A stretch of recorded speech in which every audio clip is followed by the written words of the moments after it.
दो रोपाई के बीच का अंतर, दो गन्ने के प्लांट के बीच का अंतर सही रखेंगे, तब क्या होता है कि जब आप खाद डालेंगे या ड्रेंचिंग करेंगे या स्प्रे करेंगे तो क्या होगा, वह बहुत ही अच्छी तरीके से वह गन्ने का रोपाई उसका यूज कर पाएगी, उसका उपयोग कर पाएगी।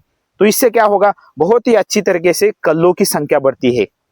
महागणपति कृषि हिंदी यूट्यूब चैनल में सभी किसान भाइयों का स्वागत है। तो आज का टॉपिक है दो गन्ने के बीच का अंतर, यानी दो गन्ने के प्लांट्स के बीच का अंतर, दो रोपाई के बीच का अंतर किस तरह रखना चाहिए, किस तरह होना चाहिए, यह जानकारी आज हम आपको देने वाले हैं। यदि दो रोपाई, दो गन्ने के बीच का अंतर ठीक है तो आपको बहुत ही अच्छी तरीके से उत्पादन मिलता है। यदि दो रोपाई का बीच का अंतर कम हो जाए तो वह कंपटीशन होता है, यानी जो हम खाद डालेंगे, जो हम ड्रेंचिंग करेंगे उसके लिए वहाँ कंपटीशन हो जाता है और इससे क्या होता है, जो गन्ने में ग्रोथ होती है वह कम होती है, इससे हमारा उत्पादन भी कम होता है। तो दो गन्ने के रोपाई के बीच का अंतर, दो गन्ने के प्लांट्स के बीच का अंतर बहुत ही महत्वपूर्ण है। यदि आपके दो पंक्तियों के बीच का अंतर 3 फुट है तो आप दो रोपाई के बीच का अंतर, यानी दो गन्ने के प्लांट्स के बीच का अंतर आपको 2 फुट रखना होगा। यदि आपके दो पंक्तियों के बीच का अंतर 4 फुट है तो आपको दो गन्ने के रोपाई के बीच का अंतर या दो गन्ने के प्लांट के बीच का अंतर आपको 1 फुट 9 इंच इस तरह रखना होगा।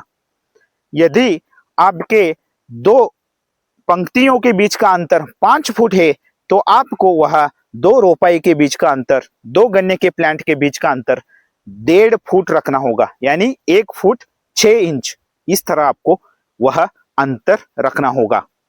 तो इससे क्या होता है, जब आप सही अंतर रखेंगे, दो रोपाई के बीच का अंतर, दो गन्ने के प्लांट के बीच का अंतर सही रखेंगे, तब क्या होता है कि जब आप खाद डालेंगे या ड्रेंचिंग करेंगे या स्प्रे करेंगे तो क्या होगा, वह बहुत ही अच्छी तरीके से वह गन्ने का रोपाई उसका यूज कर पाएगी, उसका उपयोग कर पाएगी। तो इससे क्या होगा, बहुत ही अच्छी तरीके से कल्लों की संख्या बढ़ती है। इसलिए ठीक अंतर रखना बहुत ही आवश्यक है।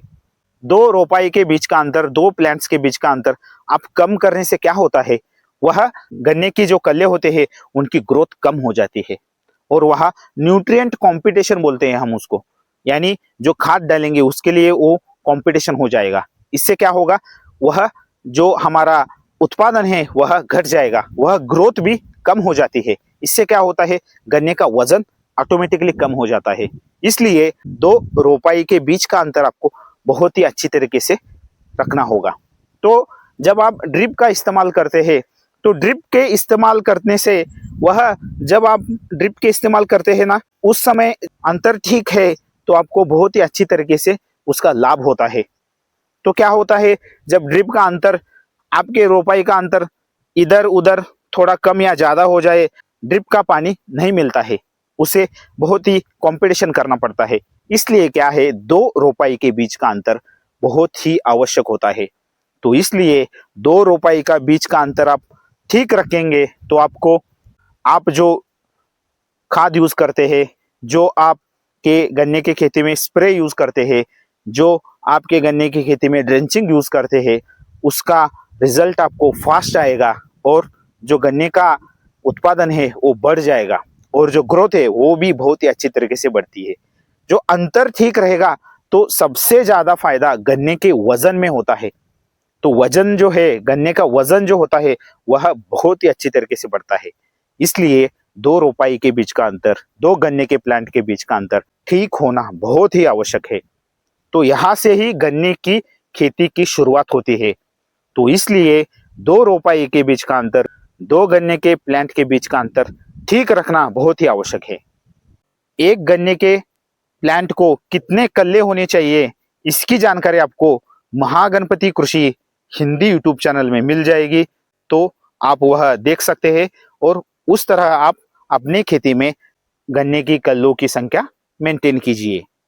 दो पंक्तियों के बीच का अंतर किस प्रकार आपने मेंटेन किया है उसके आधार के ऊपर आपको गन्ने के कल्लों की संख्या मेंटेन करनी होगी। तो मिलते हैं नेक्स्ट वीडियो में। थैंक यू, धन्यवाद।